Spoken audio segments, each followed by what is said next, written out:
To start? Yes.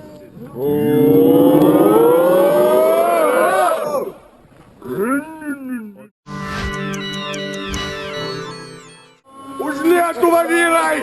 Už Lietuvą! Už Lietuvą vyrai! Galim visi vyrai. Palaukit. Jau? Nu, klauskite tada. Tai ten ir Italijos rinktinė. Varžovas. Nu, aš galvoju, kad varžovas rimčiausias, koks gali būti.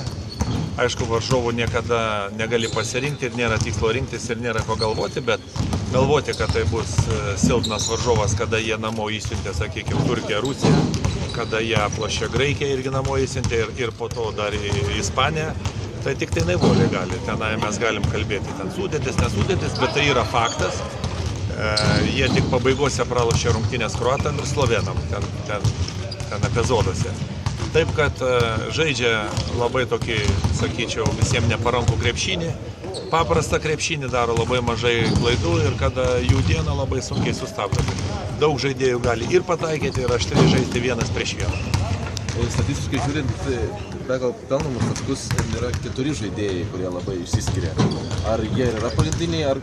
Taip, be abejo, jie ir daugiausia žaidžia, ir geriausia susižaidė, ir vienas kitą labai gerai jaučia ir taip toliau.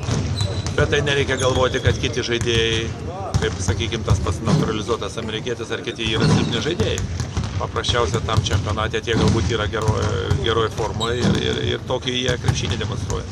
Ar kai teko kalbėti su Italijos rinktinės žaidėjais, kuriais jie vis akcentuoja, kad yra labai kovinga ir iki galo kovojanti komanda. Ar tas kovingumas išskirstantis iš kitų komandų? Tai yra tiesa, pažiūrėkit, kokias rungtynės jie ištempė prieš ispanus. Aš skaitau, kad sudėtingas. Kaip jie kovėsi su slovenais šičia, su kitom komandom, be abejo, jie yra kovinga komanda. Jie taip pat sakė, kad jau pripratę žaisti be aukštų žmonių, grinų tokių centrų. Aš sakau, jie žaidžia specifinį krepšinį, toksai visą laiką bando sukti pick and rollą, surasti arba savo didelį po krepšių, tokio metimo pozicijų, sakykime, arba atiduoti vėl ant perimetro. Jie turi tuos 4 labai gerus žaidėjus ant perimetro, kurie gali ir žaisti individualiai vienas prieš vieną ir įmesti, ir iš bet kur įmesti sunkius metimus.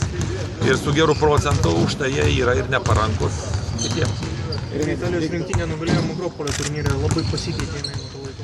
Pirmiausia, Akropolio turnyre nebuvo Datomės, kuris vienas iš pagrindinių žaidėjų. Labai jiems svarbus žaidėjas ir visi draugiški turnyrai yra dėja tik draugiški turnyrai. Iki rungtynių yra 3 laisvos dienos. Ar turit planą, kaip to ritmo neprarasti? Nu, matė, šiandieną treniruotę darėm, ryte irgi darėm fitness klube treniruotę, ten su bėgimais ir su štangelė šiek tiek. Aišku, kada sužaidė per 11 dienų 8 rungtynės ir paskui 3 laisvos, aš negaliu pasakyti, kad tai yra, bet taip yra, kaip yra, ir mes turim ieškoti, kaip prisitaikyti. Vartėt galimybės kokias draugiškas rungtynės? Ne. Kai sužaidė per 11 dienų 8 rungtynės, tikrai negalvoju apie dar draugiškas. Kalbant apie neparankų krepšinį, o kaip bandys žaisti Lietuva? Ar tik nuo gynybos? Čia dabar rimtai atsakyti, ar juokais? Juokais tai atsakyti taip, mes nesiruošiam tom rungtynėms, skaitom internetą, kadangi yra labai daug patarėjų, tai mums pasakys, kaip mums žaisti.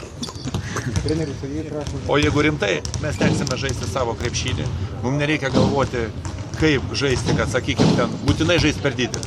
Jeigu mes tik susikoncentruosim, mes neįmesim savo laisvų metimų, mums uždarys visus tos didelius. Mes turim žaisti savo krepšinį. Ten, kada galim, jeigu esam laisvi geroj pozicijai, mes turim atakuoti, neperskubant, turim žaisti, tenktis greitai žaisti. O tokį krepšinį. Čia rimtai dabar atsakyti. Toks klausimas, kad nesirinkame varžovus, bet italai rinkos vadinasi jūs. Čia jūsų yra tos, kaip čia, palaukit, sąmokslo teorijos.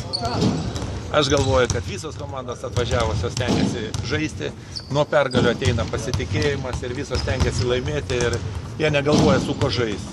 Ir tai yra ne tik pasitikėjimas, tai galų galia tavo šalis, tu nori išlošti pergalę, o tenai galvot, kad specialiai kažkas pralaimė arba laimė, aš to netikiu. Ar esate patenkintas trenerių čempionato organizavimu? Sąlygos, kurios yra suteiktos komandos? Sąlygos, yra kaip sąlygos, normalios, visuose čempionatuose yra tos pačios sąlygos, žinot. Kai 13 dienų su mažu išėjimu viešbutis, analizė ir taip toliau. Maistas normalus, viskas, lova irgi didelė. Nieko, čia yra čempionatas ir čia ką čia daugiau. Yes.